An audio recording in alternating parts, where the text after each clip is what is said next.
The lessons we can learn from Baniyas. जो हमारा caste system था एशियन टाइम में, जो कि था ब्राह्मण, बनिए, क्षत्रिय और शूद्र, वो डिवाइडेड था वर्क के बेसिस पे। और उस टाइम से जो बनियों को काम मिला था वो था बिजनेस करने का। जो बनिया कम्युनिटी है उसने कंटिन्यूसली इंडिया के लिए वर्ल्ड क्लास इंडस्ट्रियलिस्ट प्रोड्यूस किए हैं।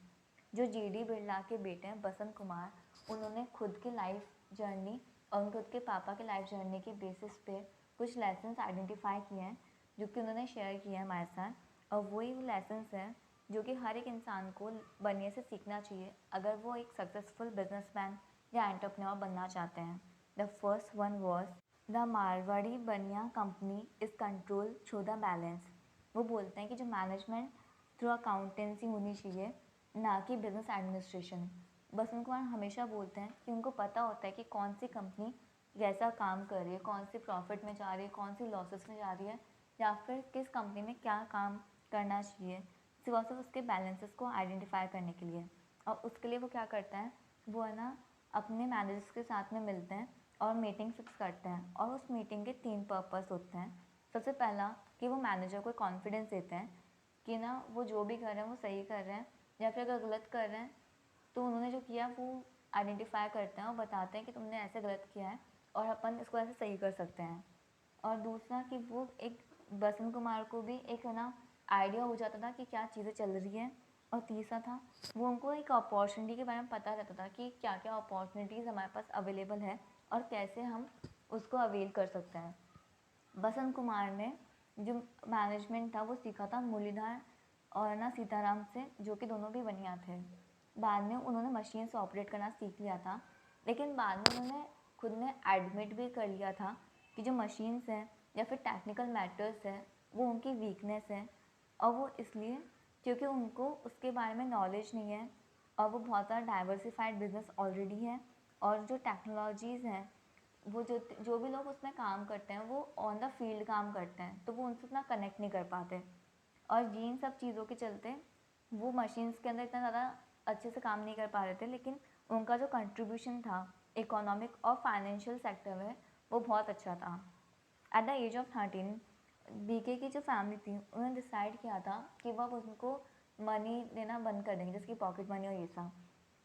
लेकिन उनको अपने एक्सपेंसेस मैनेज करने थे, तो इसलिए उन्होंने स्टॉक मार्केट में इन्वेस्ट करना स्टार्ट किया फैमिली ब्रोकर की हेल्प से। और उन्होंने 4000 का पहला अपना प्रॉफिट बनाया था और उन्होंने 14 की एज में पहला इनकम टैक्स पेड किया था। और बाद में जब वो 15 के हो गए थे तो उन्होंने काम करना भी स्टार्ट कर दिया था। और जब वो 18 के हुए थे तब उनको इंडिया की लार्जेस्ट मिल केसोराम वो उनको दे दी गई थी, जो कि उस टाइम पे लॉसेस बना रही थी।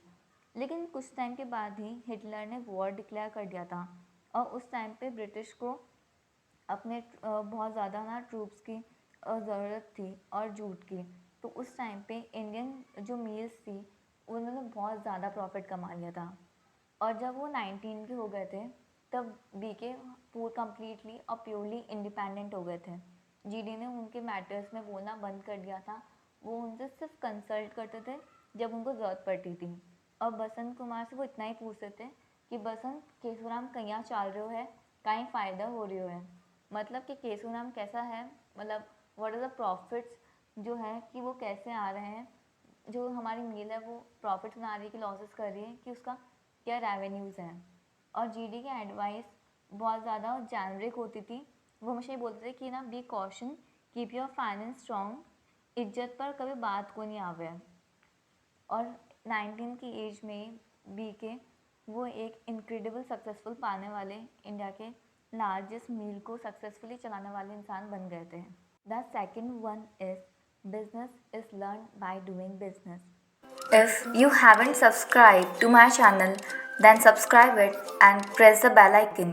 The second one is business is learned by doing business. BK ने अपने वो जो मिल था उसके साथ में उनको जीडी ने एक नया असाइनमेंट दिया था। वो था कि उनको मेडिकल के अंदर उनको अपना बिजनेस डाइवर्सिफाई करना था। डॉक्टर पर्क एक हंगरी के डॉक्टर के साथ मिल करके उन्होंने एक 10 मिनट का डिस्कशन लिया। उनको कोई आइडिया नहीं था कि क्या था, मतलब जो क्या चीज़ में वो जाने वाले थे, क्योंकि उनका ये था कि मेडिसिन जो था वो बनाने वाले थे डॉक्टर पर्ल, और उसको मार्केट करने का काम था जीडी बिरला का। जो डॉक्टर पर्ल ने मार्केट को आइडेंटिफाई किया, फिर डिसाइड किया कि वो एक हार्मोनल ड्रग बनाएंगे जिसमें कि काऊ के ऑर्गन की रिक्वायरमेंट थी। और जब जीडी को पता चला तब उन्होंने बोला कि हमें कोई प्रॉब्लम नहीं है, लेकिन अगर हमारे एल्डर्स को पता चलेगा तो घर में बवंडर मच जाएगा, क्योंकि एक तो एनिमल का ऑर्गन, वो भी काऊ का।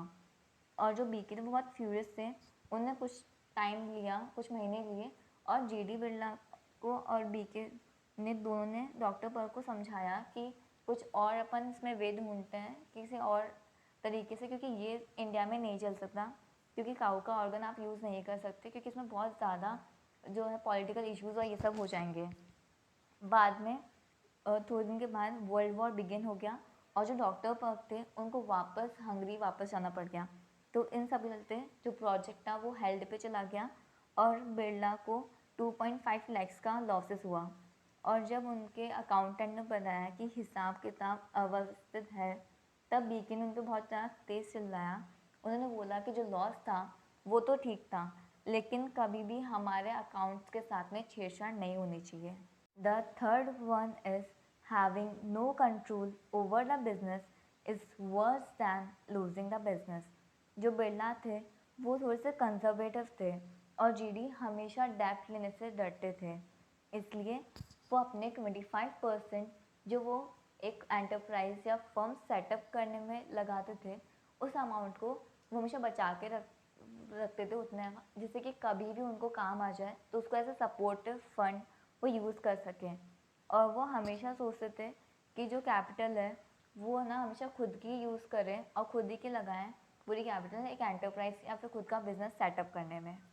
और बसंत कुमार ने उनको प्रपोज भी किया था एक बार कि वो एक इशूइंग कन्वर्टेबल डिबेंचर्स भी यूज़ कर सकते हैं, लेकिन उस टाइम पे जीडी ने उनको मना कर दिया था, ऐसा बोल के कि मैं ऐसा जोखिम लेने के विरुद्ध हूँ। और बाद में पता चला था कि उस टाइम पे ये साउंड पॉलिसी हुआ करती थी, ये बल्कि स्लो थी लेकिन साथ में बहुत सॉलिड ग्रोथ हमेशा देखी जाती थी। और आफ्टर 1975 के अंदर एक नई जनरेशन आ गई थी बिजनेसमैन की, और उस टाइम पे मनी रेज करना इशूइंग कैपिटल से या फिर गवर्नमेंट ओन फंड से वो बहुत ज़्यादा ईजी हो गया था, और वो बहुत ज़्यादा ट्रेंड में भी आ गया था। इन 1981 आदित्य बिरला, जो कि बी के बिरला के बेटे थे, उन्होंने बोला था कि वो इंडियन रेयन कंपनी जो है उनको वो एक्सपेंड करना चाहते हैं इंडियन कन्वर्टेबल डिबेंचर्स इशू करके, लेकिन जीडी ने उनको मना कर दिया था, लेकिन बाद में वो उसके अगेंस्ट जाके उन्होंने ऐसा कर लिया था। The fourth lesson is conservatism does not stand still, know your environment and where you stand in it. Conservatism का मतलब ये नहीं होता कि आप जहाँ पे हो बस वहीं स्टैंड हो जाओ, वहीं बस स्टिल रहो और उसके आगे कुछ मत करो। उसका मतलब ये होता है कि एक बार आप रुको थोड़ी देर के लिए, आइडेंटिफाई करो जो आपका मार्केट है, जो आपका इन्वायरमेंट है, उसके बारे में आइडेंटिफाई करो कि आप कहाँ स्टैंड करते हो, क्या आपके कॉम्पिटिटर्स कर रहे हैं। सारी स्ट्रैटेजीज जब आपको पता होंगी, उसके बाद में आप आइडेंटिफाई करो क्या क्या अपॉर्चुनिटीज़ आपके पास अवेलेबल हैं, और फिर उन सब चीज़ों को ग्रैब करने के लिए फिर कोशिश करो। If you guys like my video, then hit the like button, subscribe it, and press the bell icon and share it with your friends.